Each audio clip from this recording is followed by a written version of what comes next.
আমার কথা কিছুটা তিক্ত হলেও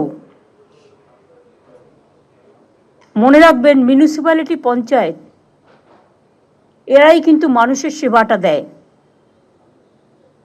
গভর্নমেন্ট তাদের টাকাটা দেয়, কিন্তু বিনিময়ে তারা জনসেবাটা দেয়। কিন্তু আমি বেশ কিছুদিন ধরে লক্ষ্য করছি, আমি রাস্তা দিয়ে গেলে যদি আমি দেখি কোথাও এনক্রোচমেন্ট হচ্ছে, যখন হচ্ছে সঙ্গে সঙ্গে কেন আমরা অ্যাকশন নিচ্ছি না? কেউ টাকা খেয়ে, কেউ টাকা খাইয়ে, এবং একটা মাল্টিপল ইন্টারেস্টেড গ্রুপ, তারা এগুলো করছে টাকার বিনিময়ে।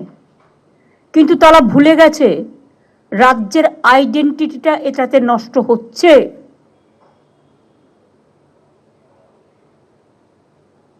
মানুষ যদি উন্নয়নে কাজ না পায়, তাহলে সেই মিউনিসিপ্যালিটি রাখার দরকার কি?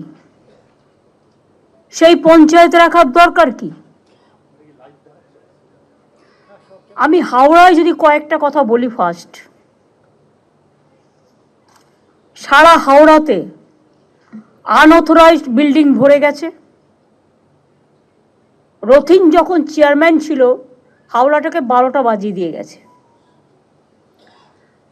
তারপরেও যারা হয়েছে নমিনেটেড বোর্ড মেম্বার বা কখনো কমিশনার, হাওড়া মিউনিসিপ্যালিটি কমিশনার তো আছে, অফিসিয়াল এক্সিকিউটিভ তো আছে, ডিএম আছে, এসপি আছে, আইসিরা আছেন, 4 জন এমএলএ আছেন, অরূপ মিনিস্টার আছেন।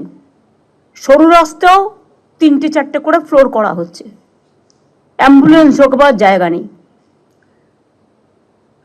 নো অ্যাকশন, কারণ প্ল্যান পাস করতে গিয়েও নানা রকম হয়রানির শিকার মানুষকে হতে হয়। অথচ আমরা কিন্তু অনলাইন করে দিয়েছিলাম, তা সত্ত্বেও সেটা কাজে না লাগিয়ে, এর মধ্যে অনেকের ইনভলভমেন্ট আছে, আমি ডাইরেক্ট নাম বলছি না, কেউ হিউমিলিয়েট হন এটা আমি চাই না, কিন্তু I am talking about all, including public representative, officials, police, all. একটা গ্রুপ তৈরি হয়ে গেছে, খালি জায়গা দেখলেই লোক বসিয়ে দিচ্ছে। বলুন তো, একেতে সেন্ট্রাল গভর্নমেন্ট টাকা দিচ্ছে না, তারপরে আমি কটা রাজ্যকে টানবো? বাংলার আইডেন্টিটি নষ্ট হয়ে যাচ্ছে, কেন বুঝতে পারছেন না? আপনার টাকা খাওয়ার জন্য এবং আপনাদের টাকা খাওয়ার জন্য। জমি পাচ্ছেন বেচে দিচ্ছেন, রাজ্য সরকারের জমি, যেখানে পাচ্ছেন দখলদারি করিয়ে দিচ্ছেন। Worst performance